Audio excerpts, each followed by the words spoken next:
I think this is just a whole nother category. I think, play. No, obviously, initial feelings is of disappointment. Just, when you lose and you give your all. Revealed, the 55-minute massacre that destroyed Eala, then made her an unstoppable giant killer. Buenos Aires. The name alone sounds romantic, doesn't it? Tango. Passion. Beautiful sunsets over the Rio de la Plata. But for Eala, the Philippine tennis sensation who had been clawing her way through the brutal wilderness of professional tennis, Buenos Aires became something else entirely. It became the site of her public execution. And then, impossibly, her resurrection. Picture this. You're standing in a sterile conference room. Fluorescent lights buzzing overhead. Camera phones pointed at you from every angle. Tournament officials in crisp polo shirts shuffling papers. And there, sitting innocently on the table like a cursed artifact, is a glass bowl filled with folded pieces of paper. Your fate is in that bowl. Your entire week, maybe your entire career trajectory, depends on which slip you pull out. Alex reached in. Her fingers touched paper. She pulled. She unfolded it. And in that moment, everyone in the room knew she was doomed. World number 38 in round 1. If she somehow survived that massacre, world number 22 in round 2. And lurking like a final boss in a video game designed by sadists?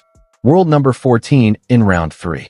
For context, Alex was ranked 150th in the world. This wasn't a tennis draw. This was a gladiatorial death sentence. This was the tennis equivalent of being thrown into the Colosseum armed with a butter knife while 3 lions circled you, licking their chops. Her coach Marco didn't even try to hide his reaction. He looked at the floor. He actually looked away from her, like a doctor who just got test results back and doesn't know how to tell his patient they have 3 months to live. Social media erupted instantly. Most brutal draw of 2024, one fan tweeted, the post going viral within minutes. Someone check if the tournament organizers have a vendetta against Eala, joked another, except nobody was really laughing. But here's where our story gets interesting. Because what happened over the next 96 hours wasn't just a tennis tournament. It was a complete psychological meltdown followed by a transformation so dramatic, so unexpected, that it left commentators speechless and opponents terrified. This is the untold story of how Eala died on a tennis court in Buenos Aires and came back as someone entirely different. Tuesday morning arrived thick with humidity. The Argentine summer doesn't mess around, and neither, apparently, did Katerina Vlhov. The world number 38 walked onto that court like a woman who had somewhere important to be, and Eala was just a minor inconvenience standing between her and her lunch reservation. What followed wasn't a tennis match. It was a public flogging. From the very first game, Alex looked like she was playing in quicksand. Every movement was tentative. Every shot was safe. Every ball landed 3 feet inside the baseline because, God forbid, she actually go for a winner against someone ranked higher than her. Vlhov sensed the fear immediately, the way sharks smell blood in the water. She pounced. Her forehand, a weapon that has ended careers, started landing like mortar fire. Deep, heavy, relentless. The first set evaporated in 30 minutes. 6-2. Alex had won exactly 2 games and looked grateful to have gotten those. But the second set? The second set was where humiliation turned into annihilation. Alex managed to win 1 game. 1. The scoreboard read 6-2, 6-1, and even that single game in the second set felt like a participation trophy. The entire match lasted 55 minutes. Less time than it takes to watch an episode of a Netflix drama. 23 unforced errors. 0 break points converted. 0. Every time Alex had even a glimmer of an opportunity to seize momentum, she choked. She played the ball back to the center of the court. She gave Vlhov exactly what she wanted. She played respectfully. She played like a fan who won a contest to hit with a pro and was just thrilled to be there. After the match, Alex did the standard post-match interview that every losing player does, the one where they say the right things while dying inside. She was too strong today, Alex mumbled, staring at her shoes. I tried my best, but she was just better. The journalist nodded sympathetically, scribbled some notes about a tough learning experience, and moved on to ask about her plans for the next tournament. Eala was done. Finished. The nightmare draw had chewed her up and spit her out, and now she could fly home, lick her wounds, and try to figure out how to prevent this from happening again. Except that's not what happened. 9 o'clock that night. Most professional athletes, after suffering a humiliation like that, do one of two things.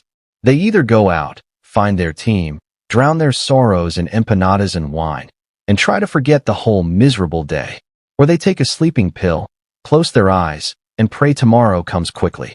Eala did neither. She sat alone in her hotel room, the glow of her laptop the only light in the darkness, and she forced herself to watch it all over again. She watched herself back up. She watched herself float balls back with no conviction. She watched herself flinch every time Volov hit a hard shot. She watched herself shrink. And then her phone vibrated. A text message from her former coach back in Manila. Someone who knew her game inside and out. Someone who wasn't going to sugarcoat anything. Saw the match. You played scared. You treated her like she was unbeatable. She's not. 6 words. She's not. Alex stared at those words. She closed the video of her own loss. She didn't need to see any more of that carnage. Her fingers hovered over the keyboard. Usually, when players prepare for opponents, they watch highlight reels. They study the aces, the winners, the moments where their opponent looks superhuman. It's standard operating procedure in professional tennis. It's also, Alex realized in that hotel room, a psychological trap. By watching an opponent's best moments, you're essentially building them up in your mind as invincible. You're training your brain to see them as a god. Alex typed something different into the search bar. Katerina Volov loss. Not her wins. Her losses. She wanted to see Volov bleeding. She wanted to see Volov vulnerable. And holy hell, did she find it. Match after match where Volov had lost to players ranked 80th in the world. 95th. She found one match where Volov lost to someone ranked 110th. Alex watched Volov double fault on break points. She watched her scream at her coach. She watched her completely fall apart mentally. This unbeatable woman who had just destroyed Alex in 55 minutes? She was human. She had bad days. She crumbled under pressure. Then Alex looked up Sofia Martinez, the world number 22, who would theoretically be her next opponent if she had somehow won. Same thing.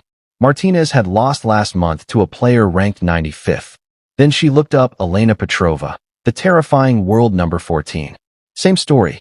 Losses to unseeded nobodies. Players who simply refused to be intimidated. Alex sat back in her chair, the revelation washing over her like cold water. These women weren't tennis gods. They were just people who happened to be good at tennis. They had weaknesses. They got nervous. They choked.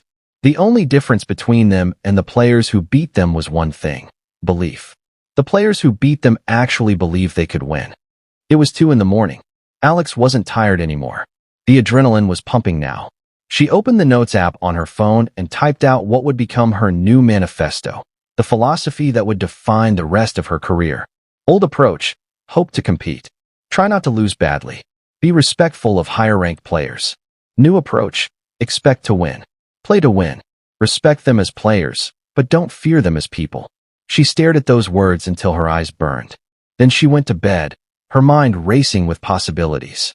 The next morning, the tennis gods, perhaps feeling guilty about the sadistic draw they'd given her initially, threw her a lifeline wrapped in chaos. A player in the main draw withdrew due to injury. The tournament needed what's called a lucky loser, a player who had already lost but could slide back into the draw to fill the vacant spot. The highest-ranked available loser was Eala. The phone call came while she was on the practice court with Marco, working on taking returns earlier, being more aggressive. "You're back in," Marco said, holding up his phone. Round 2. Against Sofia Martinez. 48 hours ago, this news would have made Alex's stomach drop through the floor. Martinez wasn't just top 25. She was a legitimate star. She'd been to the second week of Grand Slams. She had endorsement deals. She was everything Alex was fighting to become. But this wasn't the same Alex who had stepped onto the court against Volov.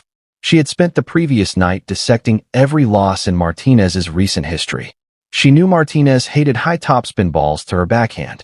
She knew Martinez panicked when rushed and started making unforced errors. She knew exactly how to beat her. "I'm ready," Alex said. And for the first time in her professional career, she actually meant it. Thursday morning. Round 2. The crowd was sparse. Maybe 200 people scattered around the stadium court, most of them expecting another quick exit for the lucky loser who got destroyed 2 days ago. Sofia Martinez walked out with the confidence of someone who had checked the draw, seen Eala, and mentally already moved on to planning her round 3 match. Martinez served first, expecting a routine hold. Except Alex didn't stand where she normally stood to receive serve.